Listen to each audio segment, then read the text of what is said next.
ओम पार्वती पतये हर हर महादेव। आज हम आपको सुनाएंगे सोमवार की व्रत कथा। सोमवार का व्रत साधारणतया दिन के तीसरे पैर तक होता है। व्रत में फलाहार या पारायण का कोई खास नियम नहीं है, किंतु यह आवश्यक है कि दिन रात में केवल एक समय भोजन करें। सोमवार के व्रत में शिवजी पार्वती का पूजन करना चाहिए। सोमवार के व्रत बड़ी श्रद्धा से करने चाहिए। कथा। एक साहूकार था जिसके घर में धन आदि किसी प्रकार की कोई कमी नहीं थी, परंतु उसके कोई पुत्र नहीं था। वह इसी चिंता में दिन रात दुखी रहता था। वह पुत्र की कामना के लिए प्रति सोमवार को शिवजी का व्रत और पूजन किया करता था तथा सायंकाल को शिव मंदिर में जाकर शिवजी के सामने दीपक जलाया करता था। उसके इस भक्ति भाव को देखकर एक समय श्री पार्वती जी ने शिवजी से कहा कि महाराज, यह साहूकार आपका परम भक्त है और सदैव आपका व्रत और पूजन बड़ी श्रद्धा से करता है। इसकी मनोकामना पूर्ण करनी चाहिए। शिवजी ने कहा, हे पार्वती, यह संसार कर्म क्षेत्र है। किसान खेत में जैसा बीज बोता है वैसा ही फल काटता है। उसी तरह इस संसार में प्राणी जैसा कर्म करते हैं वैसा ही फल भोगते हैं। पार्वती जी ने अत्यंत आग्रह से कहा, महाराज, जब यह आपका परम भक्त है और इसको अगर किसी प्रकार का दुख है तो उसको अवश्य दूर करना चाहिए, क्योंकि आप सदैव अपने भक्तों पर प्रसन्न होते हैं और उनके दुखों को दूर करते हैं। यदि आप ऐसा नहीं करेंगे तो मनुष्य आपकी सेवा तथा व्रत क्यों करेंगे।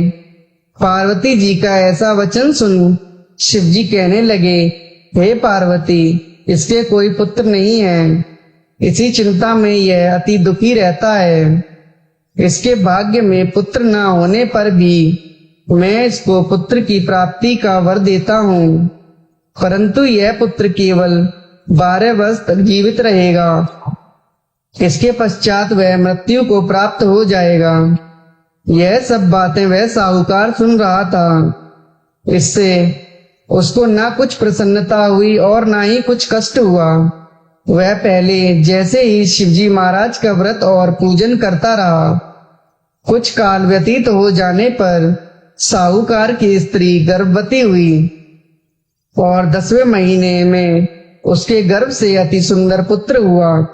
साहूकार के घर में बहुत खुशी मनाई गई, परंतु साहूकार ने उसकी केवल 12 वर्ष तक की आयु जान कोई अधिक प्रसन्नता प्रकट नहीं की और न ही किसी को भेद ही बताया।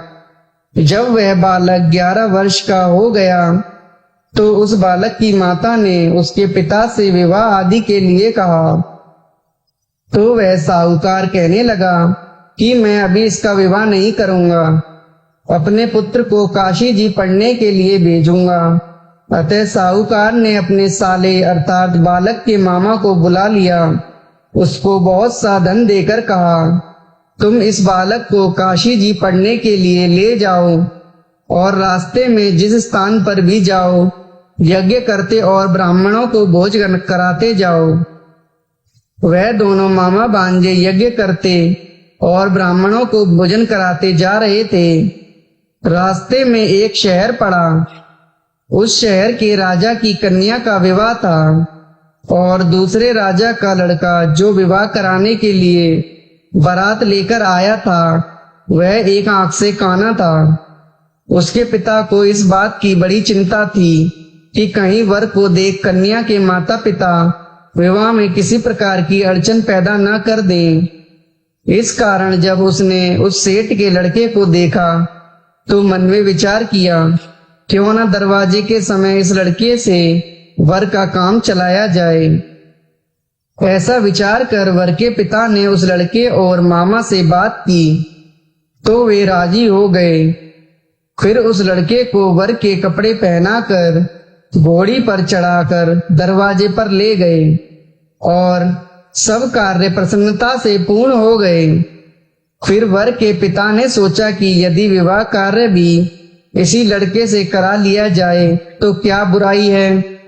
ऐसा विचार कर लड़के और उसके मामा से कहा, यदि आप फेरों और कन्यादान के काम को भी करा दें तो आपकी बड़ी कृपा होगी, हम उसके बदले में बहुत कुछ धन दे देंगे। तो उन्होंने यह भी स्वीकार कर लिया और विवाह कार्य भी बहुत अच्छी तरह से हो गया। परंतु जिस समय लड़का जाने लगा तो उसने राजकुमारी की चुनरी के पल्ले पर लिख दिया कि तेरा विवाह तो मेरे साथ हुआ है, परंतु जिस राजकुमार के साथ तुमको भेजेंगे वह एक आंख से काना है और मैं काशी जी पढ़ने जा रहा हूँ। लड़के के जाने के पश्चात उस राजकुमारी ने जब चुनरी पर ऐसा लिखा हुआ पाया तो उसने काने राजकुमार के साथ जाने से मना कर दिया और कहा कि यह मेरा पति नहीं है, मेरा विवाह इसके साथ नहीं हुआ। जिसके साथ मेरा विवाह हुआ है वह तो काशी जी पढ़ने गया है। राजकुमारी के माता पिता ने अपनी कन्या को विदा नहीं किया और बारात वापस चली गई। उधर सेठ का लड़का और उसका मामा काशी जी पहुंच गए। वहां जाकर उन्होंने यज्ञ करना और लड़के ने पढ़ना शुरू कर दिया। जब लड़के की आयु 12 वर्ष की हो गई, उस दिन उन्होंने यज्ञ रच रखा था। तब लड़के ने अपने मामा जी से कहा, मामा जी आज मेरी तबीयत कुछ ठीक नहीं है। मामा ने कहा, अंदर जाकर सो जाओ। लड़का अंदर जाकर सो गया और थोड़ी देर में उसके प्राण निकल गए। जब उसके मामा ने अंदर जाकर देखा कि वह तो मृत पड़ा है तो उसको बड़ा दुख हुआ और उसने सोचा कि मैं अभी रोना पीटना मचा दूंगा तो यज्ञ का कार्य अधूरा रह जाएगा।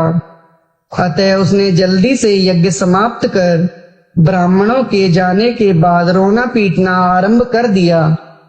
संयोगवश उसी समय शिव पार्वती जी उधर से जा रहे थे।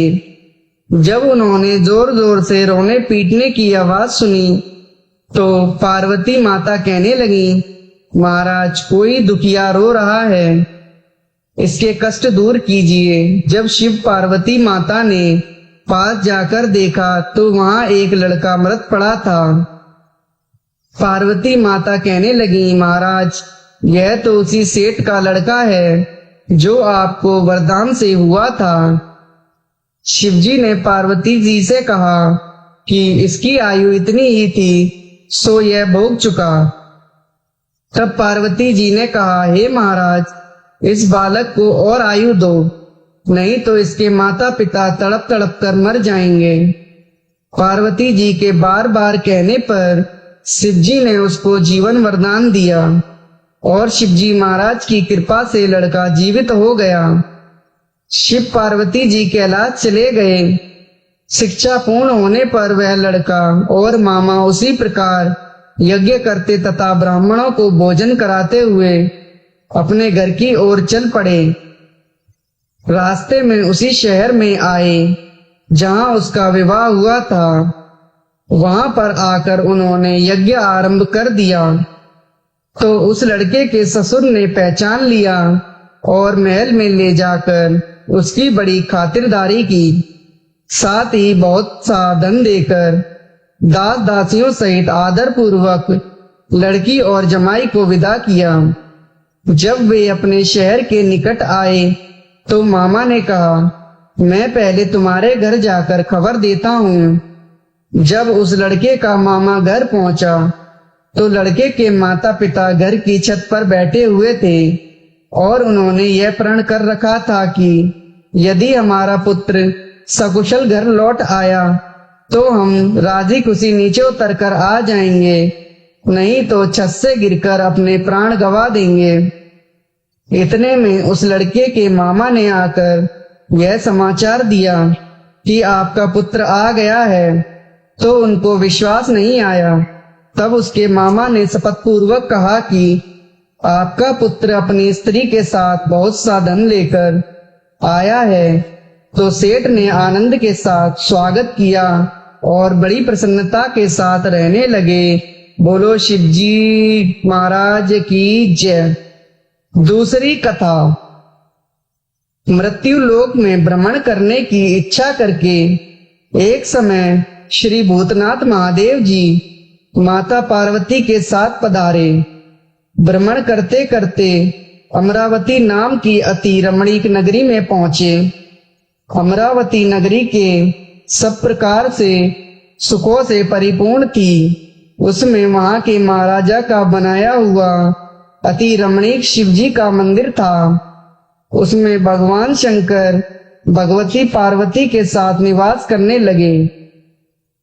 एक समय माता पार्वती प्राणपति को प्रसन्न देखकर मनोविनोद करने की इच्छा से बोली, हे महाराज, आज तो हम दोनों चौसर खेलेंगे। शिवजी ने प्राण प्रिया की बात को मान लिया और चौसर खेलने लगे। उस समय उस स्थान पर मंदिर का पुजारी ब्राह्मण मंदिर में पूजा करने को आया। माता जी ने ब्राह्मण से प्रश्न किया कि पुजारी जी बताओ, इस बाजी में दोनों में से किसकी जीत होगी।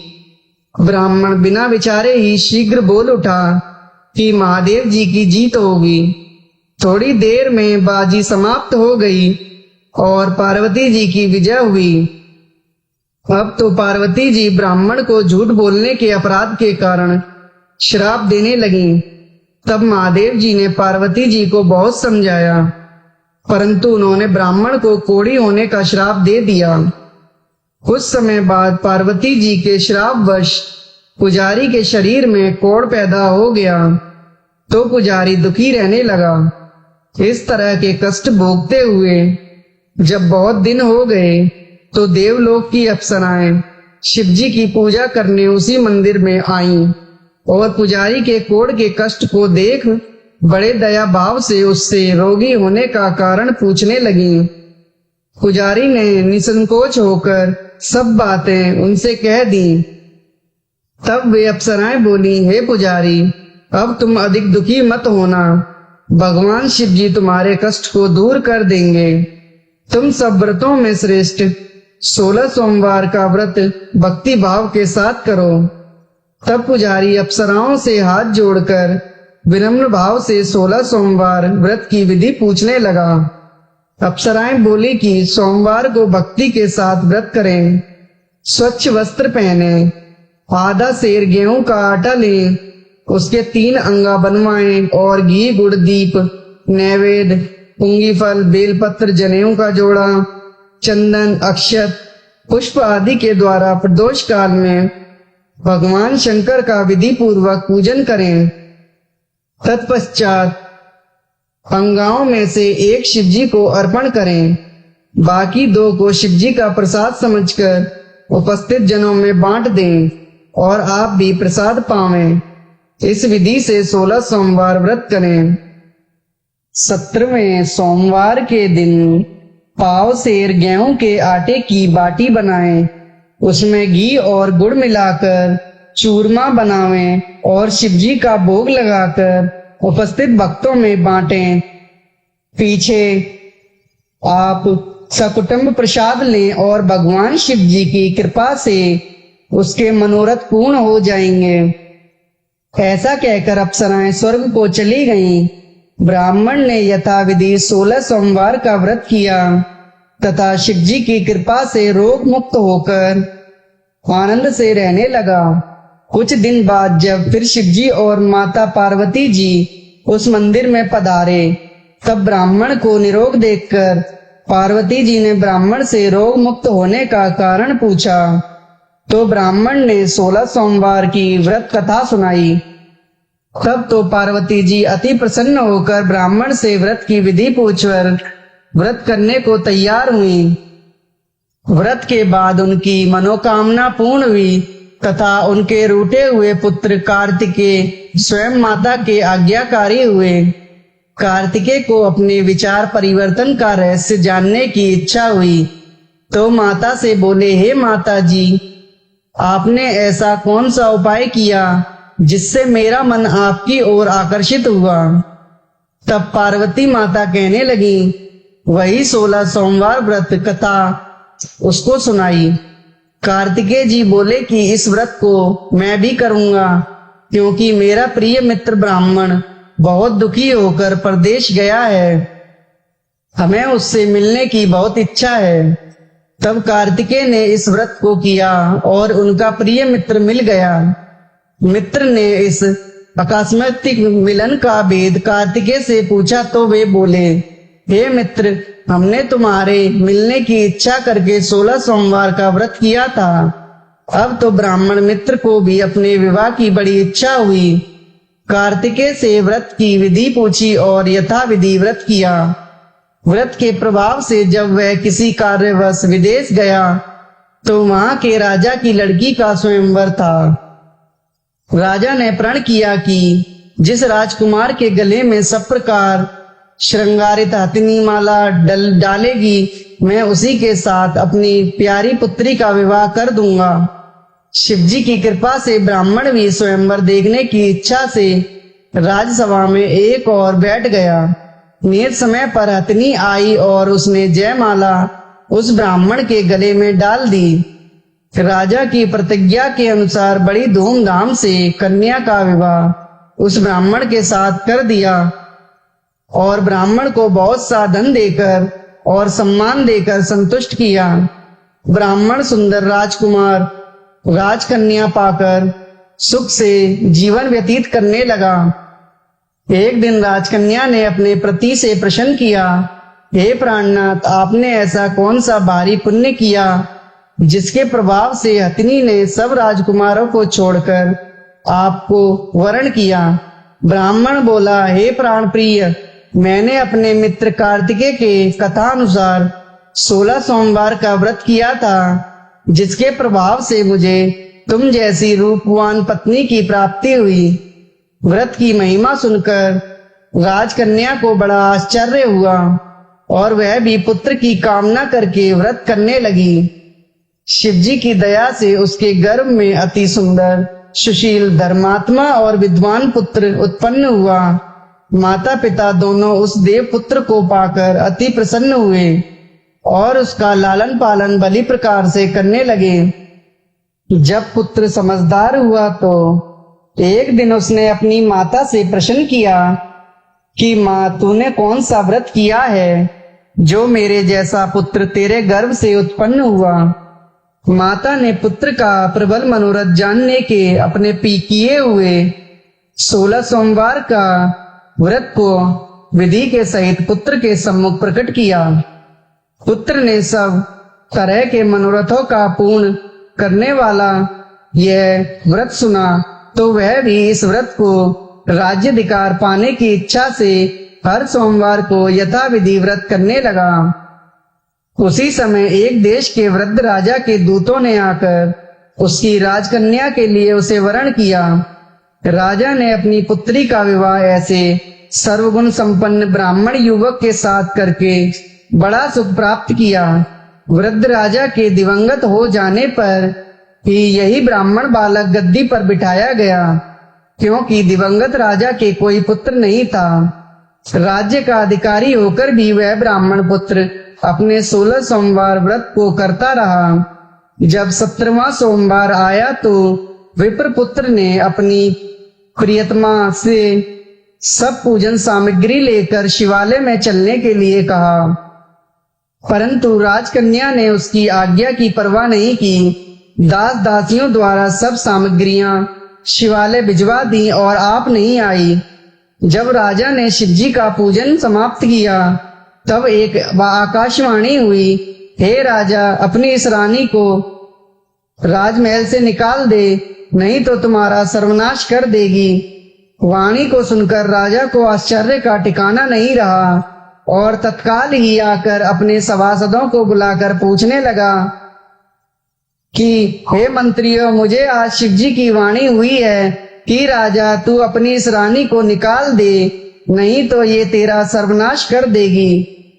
मंत्री आदि सब बड़े विस्मय और दुख में डूब गए, क्योंकि जिस कन्या के कारण राज मिला है, राजा उसी को निकालने का जाल रचता है, यह कैसे हो सकेगा। अंत में राजा ने उसे अपने यहाँ से निकाल दिया। रानी दुखी हो भाग्य को कोसती हुई नगर से बाहर हुई। फटे वस्त्र पहने भूख से दुखी धीरे धीरे चलकर एक नगर में पहुंची। वहां एक बुढ़िया सूत काट कर बेचने जाती थी। रानी की करुण दशा देख बोली, चल तू मेरा सूत बिकवा दे, मैं वृद्ध भाव हूँ, मैं भाव नहीं जानती। ऐसी बात बुढ़िया की सुन रानी ने बुढ़िया के सिर से सूत की गतरी उठाकर अपने सिर पर रखी। थोड़ी देर बाद आंधी आई कि बुढ़िया का सूत सर से उड़ गया। बेचारी बुढ़िया पछताती रह गई और रानी को अपने साथ से दूर रहने को कह दिया। अब रानी एक तेली के घर गई तो तेली के सब मटके शिवजी के प्रकोप से चटक गए। ऐसी दशा देख तेली ने रानी को अपने घर से निकाल दिया। इस प्रकार रानी अत्यंत दुख पाती हुई सरिता के तट पर गई तो उस सरिता का समस्त जल सूख गया। तत्पश्चात रानी एक वन में गई। वहां एक सरोवर में सीढ़ी से उतर पानी पीने को गई। उसके हाथ से जल स्पर्श होते ही सरोवर का नील कमल जैसा जल गंदा हो गया। रानी ने भाग्य पर दोषारोपण करते हुए उस जल को पान करके पेड़ की शीतल छाया में विश्राम करना चाहा। वह रानी जिस पेड़ के नीचे जाती उस पेड़ के पत्ते तत्काल ही गिर जाते। वन सरोवर जल की ऐसी दशा देखकर गौ चराते ग्वाले ने अपने गुरुजी से, जो उस जंगल में स्थित मंदिर में पुजारी थे, ग्वाले रानी को गुंसाई के पास ले गए। रानी की मुख कांति और शरीर की शोभा देख गुंसाई जान गई कि वह अवश्य ही कोई विधि की गति की मारी कुलीन अबला है। ऐसा सोच पुजारी जी ने रानी से कहा कि पुत्री, मैं तुमको पुत्री समान रखूंगा, तुम मेरे आश्रम में ही रहो, मैं तुमको किसी प्रकार का कष्ट नहीं होने दूंगा। गोसाई जी के ऐसे वचन सुन रानी को धीरज हुआ और आश्रम में रहने लगी। परंतु आश्रम में रानी जो भोजन बनाती, जल भर के लाती, उसमें कीड़े पड़ जाते। अब तो गोसाई जी भी दुखी हुए और रानी से बोले कि हे बेटी, तेरे पर कौन से देवता का कोप है जिससे तेरी ऐसी दशा है। गोसाई की बात सुन रानी ने शिवजी की पूजा करने को न जाने की कथा सुनाई। तो गोसाई शिवजी महाराज की अनेक प्रकार से स्तुति करते हुए रानी के प्रति बोले कि पुत्री, तुम सब मनोरथों से पूर्ण करने वाले 16 सोमवार का व्रत करो, व्रत के प्रभाव से कष्ट से मुक्त हो सकोगी। गोसाई जी की बात सुनकर रानी ने 16 सोमवार का व्रत किया और 17वें सोमवार के पूजन के प्रभाव से राजा के हृदय में विचार उत्पन्न हुआ कि रानी को गए हुए बहुत समय व्यतीत हो गया, न जाने कहां कहां भटकती होगी, उसे ढूंढना चाहिए। यह सोच रानी को तलाश करने चारों दिशाओं में दूत भेजे। वे तलाश करते हुए गोसाई के आश्रम में रानी को पाकर गोसाई से रानी को मांगने लगे, परंतु गोसाई ने उनसे मना कर दिया। तो दूत चुपचाप लौट गए और आकर महाराज के सम्मुख रानी का पता बतलाने लगे। रानी का पता पाकर राजा स्वयं गोसाई के आश्रम में गए और गोसाई से प्रार्थना करने लगे कि महाराज, जो देवी आपके आश्रम में रहती है वह मेरी पत्नी है। शिवजी के कोप से मैंने इसको त्याग दिया था, अब इस पर से शिव का प्रकोप शांत हुआ गया है, इसलिए मैं इसे लिवाने आया हूँ। आप इसे मेरे साथ चलने की आज्ञा दे दीजिए। गोसाई जी ने राजा के वचन को सत्य समझकर रानी को राजा के साथ जाने की आज्ञा दे दी। गोसाई की आज्ञा पाकर रानी प्रसन्न होकर राजा के महल में आई। घर घर में मंगल गान होने लगे। पंडितों ने वेद मंत्रों का उच्चारण करके अपनी रानी का स्वागत किया। इस प्रकार रानी ने पुनः अपनी राजधानी में प्रवेश किया। महाराज ने अनेक तरह से ब्राह्मणों को धन आदि देकर संतुष्ट किया। इस प्रकार से राजा शिवजी की कृपा का पात्र हो राजधानी में रानी के साथ अनेक तरह के सुखों को भोग करते हुए आनंद से जीवन व्यतीत करने लगा। तब राजा और रानी 16 सोमवार का व्रत करने लगे और लोक में अनेकानेक सुखों को भोगने के पश्चात शिवपुरी को पधारे। ऐसे ही जो मनुष्य भक्ति सहित 16 सोमवार का व्रत पूजन इत्यादि विधिवत करता है तो वह इस लोक से समस्त सुखों को भोगकर शिवपुरी को प्राप्त होता है। यह व्रत सब मनोरथों को पूर्ण करने वाला है। बोलो शिवजी महाराज की जय, बोलो पार्वती मैया की जय।